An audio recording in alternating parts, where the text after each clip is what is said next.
ये है दिल्ली दर्पण।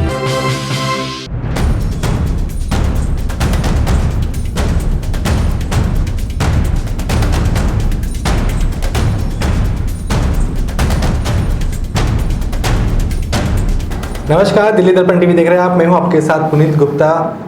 हमारे एपिसोड सुनो सरकार में आपका स्वागत है। सुनो सरकार में हमारा मकसद होता है कि आपकी बात सरकार तक सीधे पहुंचाने की कोशिश करें। इसी पहल में हमारे साथ आज मौजूद हैं संदीप कुमार, जो काफ़ी दिनों से सरकार तक ये बात पहुंचाना चाह रहे हैं कि जो रेलवे के अब जो मकान होते हैं, जो क्वार्टर्स होते हैं, उस पर किस तरीके से अवैध कब्जा पाकर कई लोग उसमें गैर कानूनी कार्रवाई भी करते रहे और उसमें रहती भी रहे, लेकिन अभी तक सरकार किसी भी तरह का उन पर शिकंजा नहीं कस पाई है, बल्कि किसी और व्यक्ति इस परेशानी में आकर हैरेसमेंट होकर एक ने तो अपने जान ही दे दी, एक पैरालाइज है। और अब जो संदीप कुमार हैं वो पूरा झोला लेकर दिन पर दिन भटकते रहते हैं ताकि इंसाफ इस चीज़ को मिल सके। कितना बेहतरीन हो जाता है एक सरकार के लिए, बहुत आसान कि एक क्वार्टर बना के छोड़ देना और फिर उसमें कोई रहे ना, लेकिन उसके पीछे से उन क्वार्टरों में किसी तरह के से लोग जो रहना शुरू कर देते हैं अवैध कब्जा लेकर और उसमें गैर कानूनी कार्रवाई भी शुरू कर देते हैं, लेकिन सरकार तो इस पर बात नहीं पहुंच पाती है। और जब पहुंच पाती है तो जो पकड़े जाते हैं लोग वो आराम से रह रहे होते हैं या फिर उनको क्लीन चिट दे दी जाती है। लेकिन इसी चीज़ की लड़ाई के लिए कई लोग ऐसे भी होते हैं जो ये सोचते हैं कि जिस डिपार्टमेंट में मैं नौकरी कर रहा हूँ या जिस डिपार्टमेंट में मेरा घर बार चल रहा है उसके लिए ईमानदारी मुझे दिखानी है ताकि ये आगे इस तरीके के कोई भी काम ना हो सके। लेकिन उनकी बात पहुंचाने में कितना समय लग जाता है उसका जीता जागता उदाहरण हमारे साथ आज मौजूद है संदीप कुमार। इस कड़ी में हमारे साथ संदीप कुमार मौजूद हैं जो काफ़ी वर्षों से इस चीज़ पे लड़ रहे हैं कि जो रेलवे के जो सरकारी क्वार्टर पे कोई अवैध कब्जा ना कर सके। हालांकि इससे पहले एक व्यक्ति ने अवैध कब्जा किया भी था, उसमें कानूनी गैर कानूनी कार्रवाई भी की, हरकतें भी उसमें रही, और जब वो पकड़ा गया तो उन्होंने संदीप कुमार पे इस पर ठीकरा फोड़ दिया कि इन्होंने ही पैसे लेकर किसी व्यक्ति को उसमें रहने की अनुमति दी थी। संदीप, यही मामला है? क्या पूरा मतलब शुरुआत से इस चीज़ को समझा पाएंगे कि हुआ कैसे, ये कैसे शुरू हुआ, कैसे नोटिस में आया, कैसे विजिलेंस में आया, और ऐसा क्या रियलिटी में होता है कि जो सरकारी जो क्वार्टर्स होते हैं उनके पे इस तरीके से लोग रह के कार्रवाई करने लग जाते हैं? जो वहाँ के स्वयं के जो अधिकारी होते हैं जिसके अंडर में वो क्वार्टर होते हैं, एक तो वो यूनियन के दायरे में होते हैं, दूसरा उनकी साथ वो क्वार्टर के मेन इंचार्ज होते हैं, मेंटेनेंस उनके अंडर होते हैं। तो वो किसी भी क्वार्टर का ताला तोड़ के उसमें असामाजिक तत्व बाहर के व्यक्ति को उसको अंदर रहने की परमिशन दे देते हैं, जो कि सब प्रशासन को नहीं पता होता। ठीक है, आपने बताया कि आपकी जो नोटिस में आया था जो कि एक व्यक्ति उसमें रह भी रहे थे, तो कितने समय से उसमें वो क्वार्टर में रहे और क्या पूरा मामला, कौन व्यक्ति थे वो लोग? ये सन 2016 की बात है, 9वें महीने की। 9वें महीने में वो किसी सरकारी कर्मचारी को एक block number 1 house number 23 Delhi Kishanganj में किसी कर्मचारी को अलॉट किया गया। जो वो कर्मचारी उस क्वार्टर को देखने आया तो ऑलरेडी उसमें अवैध रूप से बंदा उसमें रह रहे थे, एसी वगैरह लग रहे थे, उसमें हर फैसिलिटीज को मिली हुई थी। जब उसने अपना जो वहाँ का माहौल देखा और उसने अपने डिपार्टमेंट में वहाँ बड़ौदा हाउस में दिया तो उसमें विजिलेंस आई और मौके पे उसको पकड़ा गया। ठीक है। और पकड़ने के बाद वहाँ पे आरपीएफ की भी टीम थी, हमारा जो इंचार्ज थे रणबीर सिंह जी, और जो वहाँ के इलेक्ट्रिक इंचार्ज थे, क्योंकि इलेक्ट्रिक भी उन्होंने चलानी है और मेंटेनेंस भी उन्होंने करना है। पीके तोमर, प्रदीप कुमार तोमर जी थे, इलेक्ट्रिक के इंचार्ज थे, और हमारे इंचार्ज महोदय थे रघुवीर सिंह जी। 2013 से 2016-17 तक वो वहीं थे। तो उन्होंने करीब 2.5-3 साल तक उस क्वार्टर पे अवैध रूप से रहे। जब 2016 में 9वें महीने में विजिलेंस ने जब उस पर रेड मारी तो उसने उसके क्वार्टर को छोड़ के वहीं दूसरा एक क्वार्टर है 17 ब्लॉक नंबर क्वार्टर नंबर 1, उसमें आज भी उसमें वहाँ का उनका सामान रखा हुआ है अवैध रूप से। तो जब विजिलेंस की टीम आई तो कौन व्यक्ति जो वहाँ पे पकड़े गए? ये उस रघुवीर ने रखे हुए थे। ये रघुवीर कोई मालूम है उसमें कौन रखा? हाँ, मतलब कि जो रघुवीर जो बता रहे हैं वो खुद डिपार्टमेंट के व्यक्ति हैं? वो खुद डिपार्टमेंट के, उन्हीं के अंडर में ही पूरी कॉलोनी थी। अच्छा, मेंटेनेंस जो होती है वो खुद ही इंचार्ज थे वहाँ के। ठीक है। तो जो पूरी कार्रवाई की गई उन्हीं के ऊपर की गई कि क्योंकि उनके अंडर में आता है ये सब चीज़ें, तो कहीं ना कहीं उनका हाथ है कि वो जो रह रहे थे उन्होंने इसमें रहने के लिए। एक्चुअल में रेलवे में 2 यूनियन होती है। ठीक है। एक नॉर्दर्न रेलवे मैंस यूनियन और एक उत्तर रेलवे मजदूर यूनियन। ठीक है। वो वहाँ के उत्तर रेलवे मजदूर यूनियन के शाखा अध्यक्ष थे। ठीक है। और आज भी है, ठीक। किशनगंज शाखा के। और पीके तोमर भी उस यूनियन में कुछ पद ले रखे हैं। और एनआरएमयू से मैं वहाँ ब्लॉक रखता था। उन्होंने अपनी बचाव के लिए मेरे ऊपर एलिगेशन लगा दिए। ये रघुवीर जी ने मेरे ऊपर एलिगेशन लगाई। ये है जो नॉर्दर्न रेलवे मैंस यूनियन का पदाधिकारी है मेरे ऑफिस में, ये उसका उस मकान में अवैध रूप से 1 लाख रुपए 1.5 लाख रुपए लेके और 15,000 रुपए रेंट खाता है। जब विजिलेंस ने मेरे को बुलाया तो मैंने पूरी क्लीन चिट उनको दिखाई। तो वो रघुवीर, उनको विजिलेंस वालों को तो हर चीज़ का पता होता है। एक छोटा सा कर्मचारी इतना बड़ा कदम नहीं उठा सकता, चाहे वो किसी भी यूनियन से ब्लॉक रखता हो।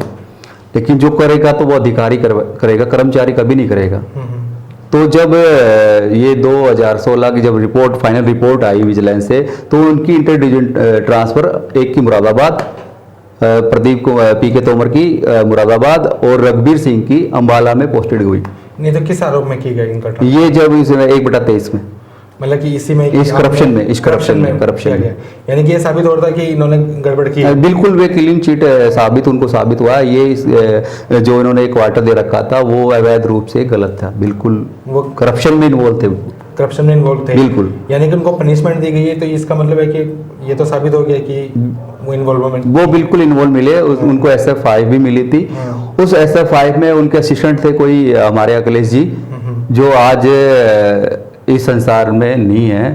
उनका पीछे 30 जारी ट्रांसफर हुआ था। रघुवीर ने फिर दोबारा से अपना ट्रांसफर 30 जारी में करवाया, उनके इंचार्ज बन के गए। और उनका इतना प्रेशर अरेस्ट किया गया कि वो अपने स्टेटमेंट चेंज कर दे। जो SF5 उनको मिली थी उसमें अपनी स्टेटमेंट चेंज कर दे और मैं यहाँ से बाय इज्जत बरी हो जाऊँ। लेकिन उन बंदों को इतना हरासमेंट किया, लास्ट में उन्होंने सुसाइड किया, फांसी। मैं ये शब्द नहीं कह सकता यहाँ जो उनके साथ, क्योंकि मेरे साथ भी वही चीज़ हो रही है जो कि मैं आज 2016 से आज 20 आ गया, जुलाई की 2 तारीख है। अब आप खुद ही देख लीजिए भाई, 9 महीना दूर नहीं है, 3 महीने रह गए। तो 3-4 साल से मैं लड़ रहा हूँ। और मैंने अपनी बात 2018 से हर अधिकारी को, यहाँ तक कि मैंने आदरणीय अपने ये अपने आदरणीय जो अपना क्या कहते हैं उनको, प्रधानमंत्री जी, रेल मंत्री जी, रेलवे बोर्ड चेयरमैन, अपने DCP, IG RPF और यानी कि हर कर्मचारी को, अधिकारी को मैंने सूचना दी है। और उस सूचना में भी अपने RPF के जब वहाँ इंक्वायरी जांच हुई तो उसमें 1/17 में भी वो करप्ट मिले, कब्जा, अवैध रूप से कब्जा मिला। और आज की डेट में भी वो रेल के रिकॉर्ड में खाली है। ब्लॉक नंबर 17 हाउस नंबर 1 आज भी रिकॉर्ड में खाली है। तो ये हो कैसे जाता है? जैसे कि अगर सरकारी कोई कम मतलब कि क्वार्टर खाली है तो इस तरीके से कब्जे वहाँ पे ले लिए जाते हैं, जो खुद ही जो डिपार्टमेंट के बंदे हैं वो खुद ही इस तरीके से कब्जा कर रहे हैं और फिर किसी को रह रहे हैं। तो ऐसा रहता है हमेशा? वो अपने अपने स्वार्थ के लिए एक्चुअल में क्या है, जैसे कि मैंने ये कंप्लेंट डाली भाई 17/1 अवैध रूप से रघुवीर का कब्जा है। ये जब PMO से चिट्ठी आई, रेल मंत्री से चिट्ठी आई, CRB से चिट्ठी आई, ये उन्हीं व्यक्तियों के पास आती है जो करप्शन कर रहे हैं वहाँ। क्योंकि ऊपर वाले तो उनको तो कुछ पता नहीं है उच्च अधिकारी को। जब लास्ट में जो कंप्लेंट आई है और उसी के पास कंप्लेंट आई जिसने कंप्लेंट का जवाब देना। तो ये भी एक बड़ा झमेला ये है कि जो कंप्लेंट करने वाला, जो शिकायत का जो सॉल्यूशन करने वाला है, खुद ही उसको जवाब दे रहा है ना। तो फिर इस चीज़ का सॉल्यूशन कैसे हो पाएगा? इस सॉल्यूशन तो यही होगा भाई, हम लोग एक दूसरे को बताएं, जागृत हो कोई ना कहीं। तो वो तो जो मेन आरोपी वो 2 हैं जो आप बता रहे हैं, वो बिल्कुल 2 है। एक SSC पीके तोमर इलेक्ट्रिक का है, दिल्ली किशनगंज का, जो कि आज के टाइम DRM ऑफिस में है। और रघुवीर जो आज के टाइम 30 जारी में SSC वर्ष की पोस्ट पे तैनात है। तो मेन 2 आरोपी हैं। मेन 2 आरोपी रेलवे ने भी आरोपी माना है और उसके चलते उनका ट्रांसफ़र भी किया गया, लेकिन जो प्रोसीजर मतलब कि और जो सज़ा मिलनी चाहिए थी वो उनको अभी तक नहीं मिली है। हालांकि इसके चलते एक व्यक्ति ने अपनी जान भी गंवा दी, क्योंकि उन्होंने आरोप किसी और पे लगाया था, संदीप जी पे भी आरोप लगाया। इसके अलावा 2 व्यक्ति और पे आरोप लगाया। और संदीप, आपको भी क्लीन चिट इसमें मिल चुकी है? बिल्कुल क्लीन चिट मिल चुकी है। और इन्होंने जब कैट में गए हैं, ये कैट का नियम होता है भाई, रेलवे का एक नियम है भाई, अगर मेरी इंटर डिवीजन ट्रांसफ़र होती है तो वो ट्रांसफ़र की चिट्ठी मेरे पास आती है, तो या तो मैं वहाँ जाके ज्वाइन करूँ या फिर मैं कैट में जाऊँ। अब उन्होंने ज्वाइन भी नहीं किया और सीधे कैट में चले गए। ये भी एक उसमें अहम मुद्दा है भाई, वो बगैर उनको पता लगे डॉक्यूमेंट्स हाथ में लिए हुए तो कैट में कैसे ले गए। यानी कहीं ना कहीं कुछ ना कुछ भाई किसी मंत्री का, किसी का इस पे हाथ है, जो आज तक ये बच रहा। ठीक है, तो अभी क्या होना चाहिए, क्या आप क्या चाहते हैं कि इसमें क्या कार्रवाई होनी चाहिए? ठीक है, क्योंकि आपने तो पूरा इसमें तहकीकात की है, सारे पेपर्स आपके पास है, सारे रूल्स आपने पूरे देख लिए होंगे इसमें। अब क्या अकॉर्डिंगली क्या होना चाहिए इसमें? अकॉर्डिंग यही होना चाहिए भाई, जो करप्शन में इन्वॉल्व है उसको पनिशमेंट मिलनी चाहिए, और ताकि हर अधिकारी जो करप्शन करने में डर रहे, भाई ये सरकारी प्रॉपर्टी है, इसी से हमें रोजी रोटी मिलती है, इसी से हमारा परिवार चल रहा है। क्योंकि रेल एक इतना बड़ा ट्रांसपोर्ट है जिसमें भाई कम से कम 78 विभाग हैं जो कि भाई पूरे परिवार की तरह रहते हैं। तो ऐसे करप्शन अधिकारी को पनिशमेंट मिलनी चाहिए, और ताकि दूसरा भी कोई भी कर्मचारी हो या अधिकारी हो करप्शन करते हुए डर लगे उसको। इसमें एक मैंने सीपी ग्राम पे कंप्लेंट डाली। वो कंप्लेंट जब आई तो मेरी कंप्लेंट को ADN 4 ने रघबीर के साथ मिलकर फाल्स कर दिया गया, और रघबीर को एक अच्छा अधिकारी उसमें लिखा बताया गया कि रघबीर एक ऑनेस्ट ईमानदार व्यक्ति है। काफ़ी चीज़ें उसने उसमें लिखी फेवर में, और मेरी कंप्लेंट को फाल्स कर दिया कि यह क्वार्टर इनको 9/3/88 से अलाट है, जबकि वो आज भी डिपार्टमेंट रिकॉर्ड में खाली हुआ है। और इसके बीच में 2013 में वो एक व्यक्ति को अलाट हुआ, और 2016 अप्रैल में उसने वो सरेंडर किया। वो व्यक्ति रिटायर हो गया, इलेक्ट्रिक हेडक्वार्टर का बंदा था। उसने उसका रेंट भी कटाया है और बिजली का बिल भी कटाया। तो रघबीर, ये ADN 4 है, रघबीर के साथ मिल के ये कैसे कह रहे भाई 9/3/88 से ये अलाट है, जबकि वो आज भी रिकॉर्ड में खाली है।